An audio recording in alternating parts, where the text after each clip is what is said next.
En el capítulo 12 del libro de los Hechos encontramos la notable historia de cuando la iglesia cristiana primitiva comenzó a atraer involuntariamente la atención del gobierno. Si estudias la historia con cuidado, descubrirás que bajo la superficie subyace una descripción sorprendente de los acontecimientos de los últimos días. Toma tu Biblia y mantente en sintonía.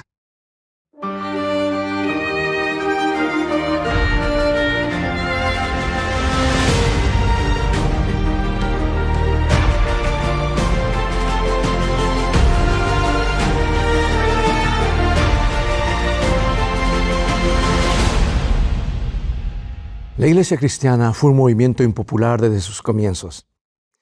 Y desde una perspectiva estrictamente humana, es fácil advertir el porqué.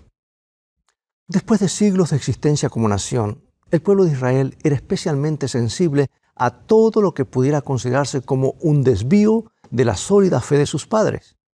Es que habían sufrido en el pasado las consecuencias de haberse apartado de la fe y no se habían olvidado de las lecciones de la ocupación de los asirios y de la cautividad babilónica. Eso estaba fresco en sus mentes. Por eso, cuando les dio la impresión de que estaban tomando forma un nuevo movimiento religioso, los dirigentes de la época se pusieron más que un poco nerviosos.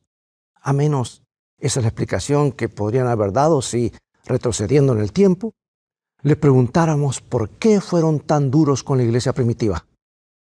Aunque en realidad es posible que se debiera más a que su control absoluto sobre el pueblo se veía amenazado por una iglesia que sacaba el corazón del pueblo fuera del formalismo para llevarlo a un Dios que quería tener una relación significativa con ellos.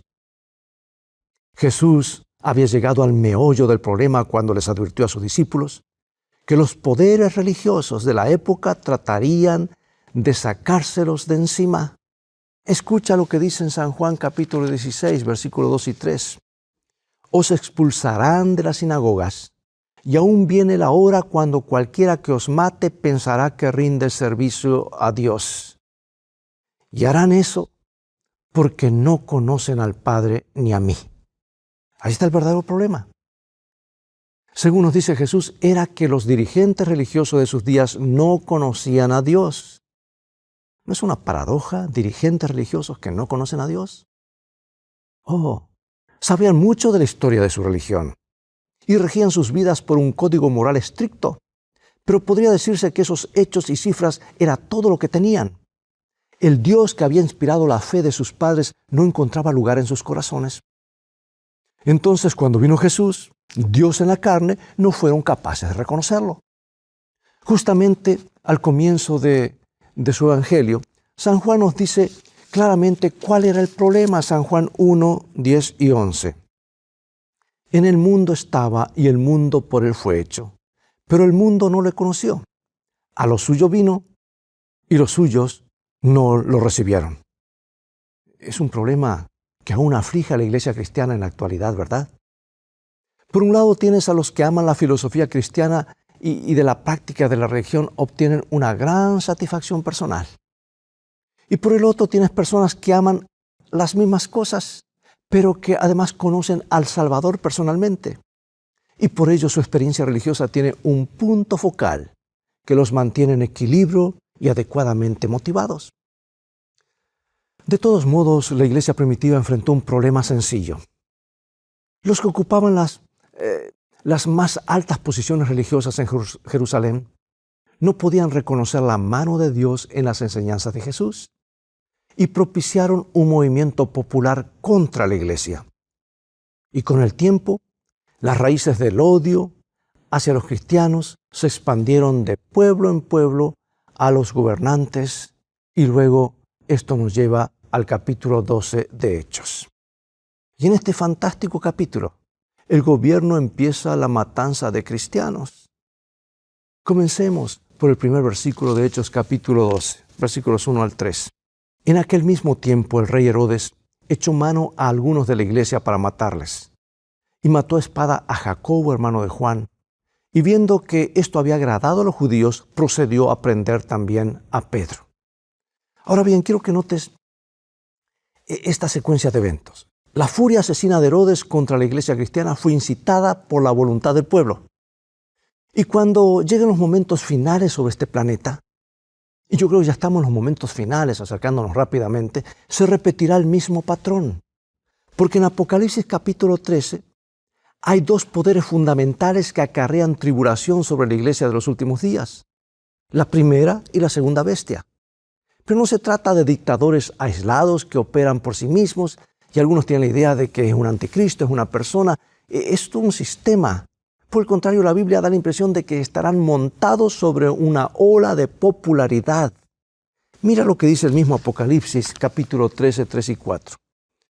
Vi una de sus cabezas como herida de muerte, pero su herida mortal fue sanada, y se maravilló toda la tierra en pos de la bestia, y adoraron al dragón que había dado autoridad a la bestia, y adoraron a la bestia diciendo, ¿quién como la bestia?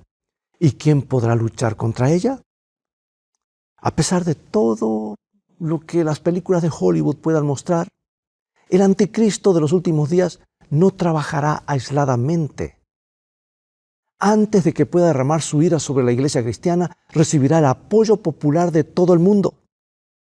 Por eso en Hechos 2 encontramos a Herodes respaldado por la aprobación del público en general, y cuando asesinaba a Santiago y arrojaba a Pedro a la prisión, allí estaba el público detrás que empujaba a este líder. Continuamos leyendo la historia al versículo 4 de Hechos capítulo 12. Vamos a leer los versículos 4 y 5. Y habiéndole tomado preso, le puso en la cárcel, entregándole a 4 grupos de 4 soldados cada uno, para que le custodiasen, y se proponía sacarle al pueblo después de la Pascua. Así que Pedro estaba custodiado en la cárcel, pero la iglesia hacía sin cesar oración a Dios por él. Ahora, amados, lo que le sucedió a Pedro bajo la autoridad de Herodes tiene una sorprendente semejanza con lo que sucederá a la iglesia de Dios en los últimos días. Aunque algunas personas te dirán que la persecución es cosa del pasado, la Biblia nos dice muy claramente que justo antes de la venida de Jesús vamos a pasar por algunas turbulencias. Y en ninguna parte se lo describe más vividamente que en los versículos finales de Apocalipsis 13. Mira lo que dice la palabra de Dios, hablando de esa segunda bestia. Y decir bestia no hablamos en términos despectivos. La Biblia menciona bestia como poderes, entidades, ¿verdad? Apocalipsis 13, 15 al 17. Y se le permitió infundir aliento a la imagen de la bestia, para que la imagen hablase e hiciese matar a todo el que no la adorase. Y hacía que a todos, pequeños y grandes, ricos y pobres, libres y esclavos, se le pusiese una marca en la mano derecha o en la frente, y que ninguno pudiese comprar ni vender, sino el que tuviese la marca o el nombre de la bestia o el número de su nombre. Amigos, esto es suficiente para que te corra un escalofrío por la espalda, especialmente si no sabes cómo termina la historia. En los momentos finales habrá una increíble presión sobre los fieles hijos de Dios, que incluirá severas sanciones económicas e incluso el horrendo fantasma de la pena de muerte. Si la historia del encarcelamiento de Pedro es un presagio de estos acontecimientos, tal como lo creo, tenemos en ella un mensaje importante. En los momentos finales, en el punto más crítico, el pueblo de Dios le dedicará mucho tiempo a la oración. Y en Daniel 12 descubrimos que esas oraciones serán respondidas. Escucha esta profecía sorprendente, Daniel 12:1. En aquel tiempo se levantará Miguel, el gran príncipe que está de parte de los hijos de tu pueblo, y será un tiempo de angustia cual nunca fue desde que hubo gente hasta entonces. No caben dudas al respecto. La Biblia predice un tiempo de dificultades. De hecho, algunos estudiosos de la Biblia lo llaman el tiempo de angustia de Jacob, por una referencia que se encuentra en el capítulo 30 de Jeremías, donde se utiliza ese nombre. Describen un tiempo de angustia tan grande como no hubo jamás. Pero antes de que perdamos la esperanza, deberíamos señalar que todas estas profecías, a pesar de ser aleccionadoras, no terminan con una nota de pesimismo, no. Déjame que te muestre lo que quiero decir, comenzando con las palabras que siguen en el versículo de Daniel, después de Daniel 12:1. Será tiempo de angustia cual nunca fue desde que hubo gente hasta entonces, pero en aquel tiempo será libertado tu pueblo, todos los que se hallen escritos en el libro. ¿Puedes verlo? Aquí está. Según la Biblia, este tiempo de tribulación, la crisis final, no es el final del pueblo de Dios en los últimos días. En realidad, antes de que la crisis termine, serán liberados milagrosamente. Algo que también se menciona en Jeremías. Escucha esto, Jeremías capítulo 30, versículo 7. Ah, cuán grande es aquel día, tanto que no hay otro semejante a él. Tiempo de angustia para Jacob, pero de ella será librado. Bueno, aunque unamos todas las partes, ¿cómo se relaciona esto con la historia de Pedro en la prisión? Bueno, volvamos a Hechos capítulo 12. La Biblia es lindo comparar versículo con versículo, ¿verdad? Así se va a estudiar la Biblia. Volvamos a Hechos 12 y presta atención a lo que sucede después. Versículos 6 y 7. Y cuando Herodes le iba a sacar, aquella misma noche estaba Pedro durmiendo entre dos soldados, sujeto con dos cadenas, y los guardas delante de la puerta custodiaban la cárcel. Y he aquí que se presentó un ángel del Señor, y una luz resplandeció en la cárcel, y tocando a Pedro en el costado le despertó diciendo, levántate pronto. Y las cadenas se le cayeron de las manos. Los paralelos son demasiado asombrosos como para obviarlos. Hay un decreto de muerte contra el pueblo de Dios, que se gesta en el odio encendido en el público en general, y justo cuando parece que las cosas no pueden ir peor, un ángel libera a Pedro en el último momento, la noche anterior a su ejecución. Bien, no deberíamos tomar esta historia muy livianamente, ¿sabes? Porque tú y yo estamos por enfrentar los momentos finales. Jesús lo dijo y Él siempre dice la verdad. Cuando las cosas se pongan difíciles y nos encontremos viviendo los últimos versículos de Apocalipsis 13, será importante recordar que no durará para siempre. En la profundidad de la noche, cuando la iglesia atraviese por su propia visión, versión como ha sido mostrado en la visión a San Juan, la propia versión del jardín del Getsemaní, que tenga que sufrir sola y la situación sea tan intensa que nos sintamos tentados a pensar que Dios nos ha abandonado, en ese momento llegará la liberación. Oh, Jesús lo dijo en estas palabras en San Mateo, capítulo 24, versículo 30. Entonces aparecerá la señal del Hijo del Hombre en el cielo, y entonces se lamentarán todas las tribus de la tierra, y verán al Hijo del Hombre viniendo sobre las nubes del cielo con poder y gran gloria. Y enviará a sus ángeles con gran voz de trompeta, y juntarán a sus escogidos de los cuatro vientos, desde un extremo del cielo hasta el otro. Es igual que la historia de Pedro. Cuando el reloj profético se aproxime a la medianoche y parezca que todo está perdido, será entonces que lo veremos. Una nubecilla en el horizonte que se irá agrandando minuto a minuto. Y cuando el mundo comienza a temblar de pavor y las montañas comiencen a hundirse y los elementos estén ardiendo, como dice San Pedro, a nuestro alrededor, el pueblo de Dios levantará sus cabezas y comprenderá lo que está sucediendo. Jesús habrá regresado por fin. Amados, el final de la historia no nos deja lugar a dudas. Pero a su vez la historia de Pedro tiene un mensaje importante sobre la supervivencia en momentos finales. Presta atención a un pequeño detalle que es fácil de pasar por alto en una primera lectura. Escucha Hechos 12:6. Dice, y cuando Herodes le iba a sacar, aquella misma noche estaba Pedro durmiendo entre dos soldados, sujeto con dos cadenas, y los guardas delante de la puerta custodiaban la cárcel. Bueno, no sé cómo lo ves tú. Para mí parece sorprendente.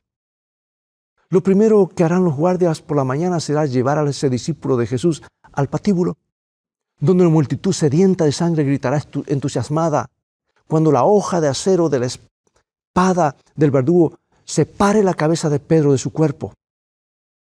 El mayor temor de cualquier persona está a punto de ocurrirle, y sin embargo, la noche anterior, aunque está irremediablemente encadenado a dos soldados, Pedro puede conciliar el sueño. Me parece esto realmente increíble. ¿Cómo es posible que un hombre sobre cuya cabeza pende un problema tal pueda quedar dormido?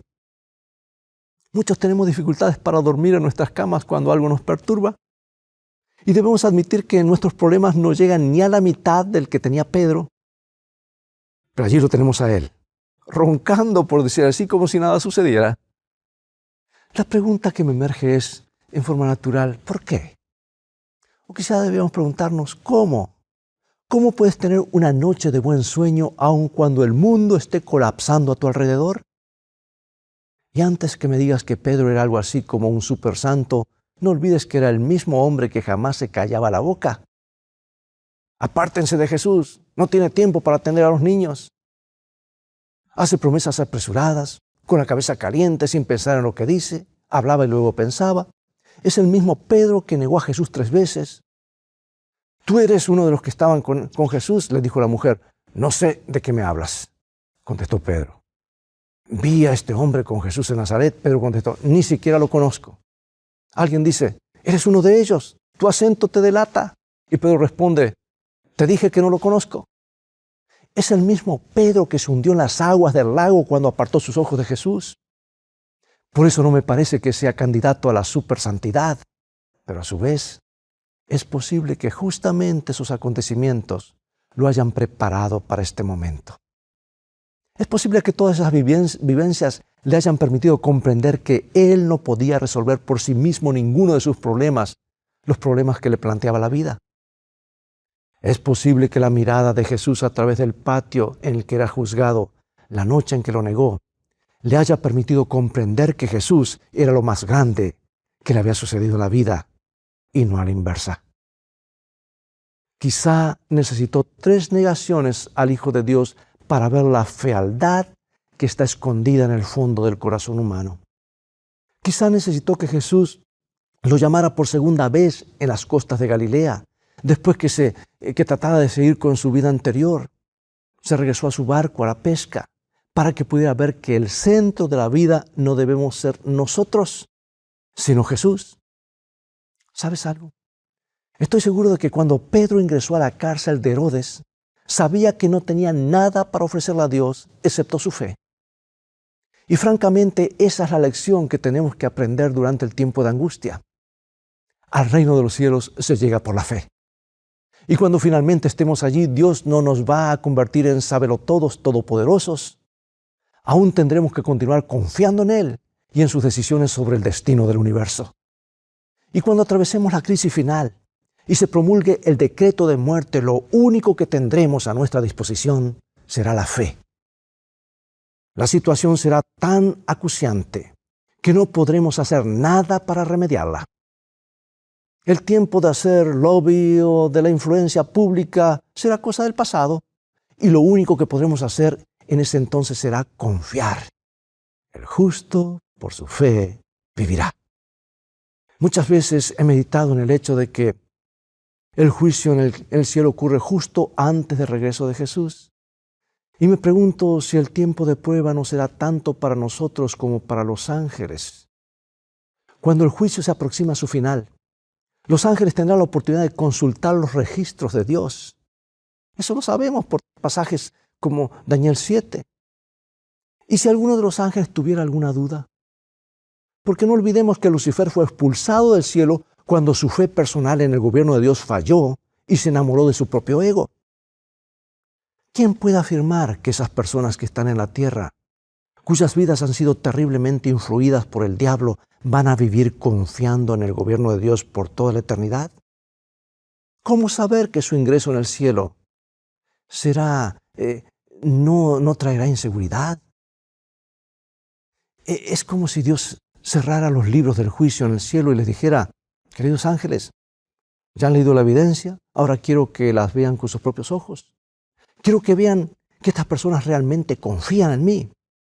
Y entonces, por poco tiempo, permite que los vientos de las contiendas soplen sobre la faz del planeta para que los ángeles puedan ver, sin lugar a dudas, que el pueblo de Dios sobre la tierra confía en Él, aunque parezca que todo está perdido. Descansarán en la fe, aún en los momentos más oscuros de la historia de este mundo. Yo no tengo dudas que la historia de Pedro es la historia del pueblo de Dios en los últimos días. Por eso te invito a que le dediques algún tiempo más al estudio de este hecho, porque puede contener la clave de un buen dormir en tiempos de dificultad. Pero ahora quiero mostrarte el final de la historia. La Biblia dice que Por la mañana los guardias descubrieron que Pedro se había ido y no pudieron encontrarlo. El pánico cundió en la prisión porque sabían que cuando Herodes se enterara, les iba a hacer pagar con sus propias vidas. Y esto es exactamente lo que sucedió. Esto es lo que narra la Biblia, Hechos 12, 18 y 19.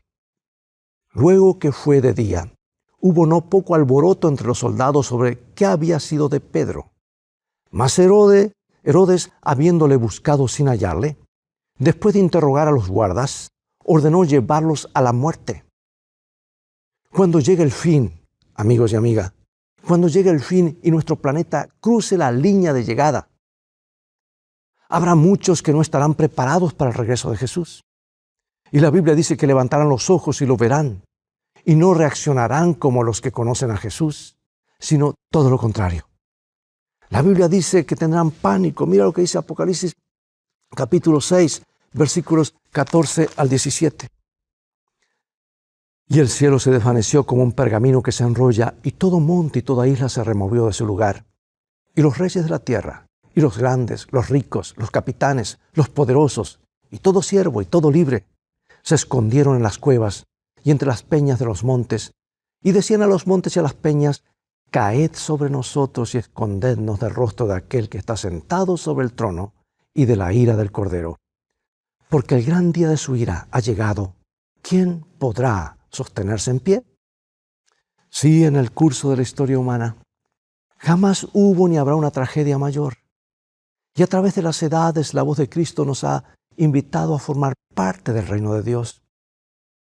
La puerta de la misericordia divina ha estado abierta de par en par, gracias a la sangre de Cristo. El mensaje de la Biblia ha sido absolutamente claro, y el reloj profético no ha fallado jamás al marcar los tiempos. Pero a pesar del amor de Dios, a pesar de sus esfuerzos por salvarnos, muchos deciden hacer las cosas a su manera. Pero entonces llega el momento tan esperado. Levantan la vista y ven a Jesús venir y saben que lo han rechazado. Ahora ya es tarde. Y la parte más trágica de todas es que ninguna de esas pérdidas era necesaria. Amigo, amiga, presta mucha atención a lo que voy a decirte.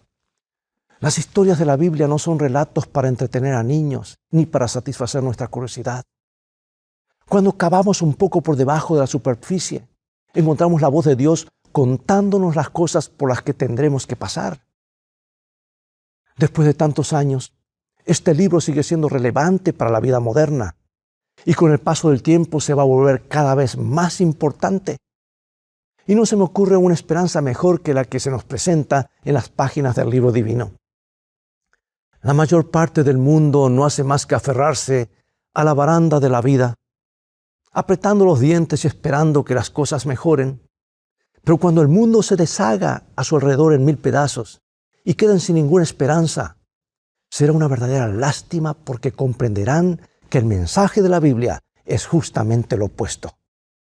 La Biblia nos muestra el futuro con honestidad, sin edulcorar los tiempos difíciles que tendremos por delante, pero a la vez nos presenta la esperanza de todas las épocas. Jesús vendrá otra vez y al saberlo, todos podemos dormir tranquilamente.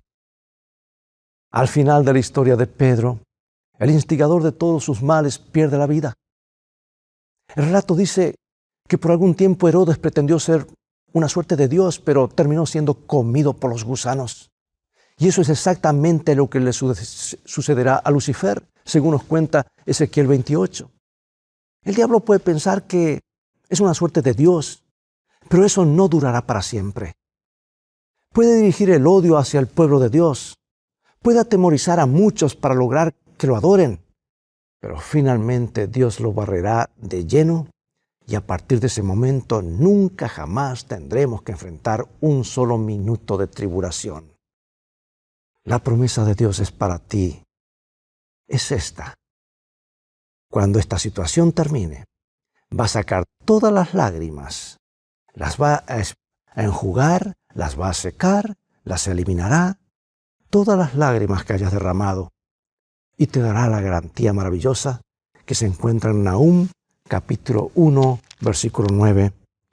no tomará venganza 2 veces de sus enemigos.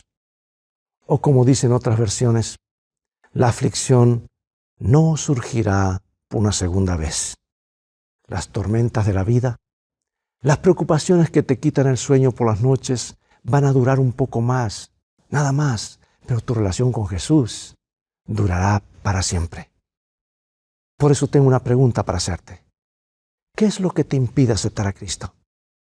¿No crees que ya es hora de tener una noche de sueño tranquilo?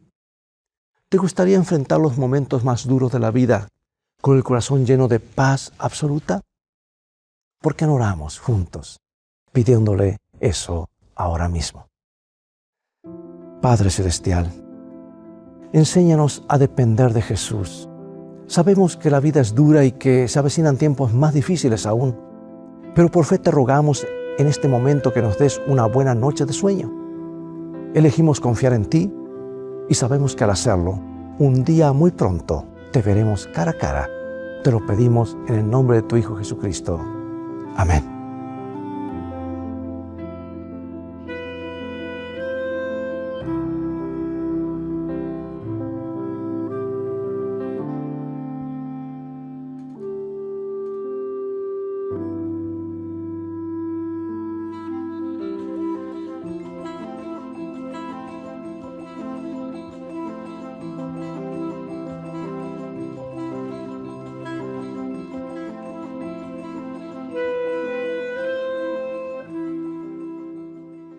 Amigo y amiga, te doy una cordial bienvenida a este estudio interactivo de la Biblia producido por el Ministerio Escrito Está. Espero que sea de bendición para tu vida.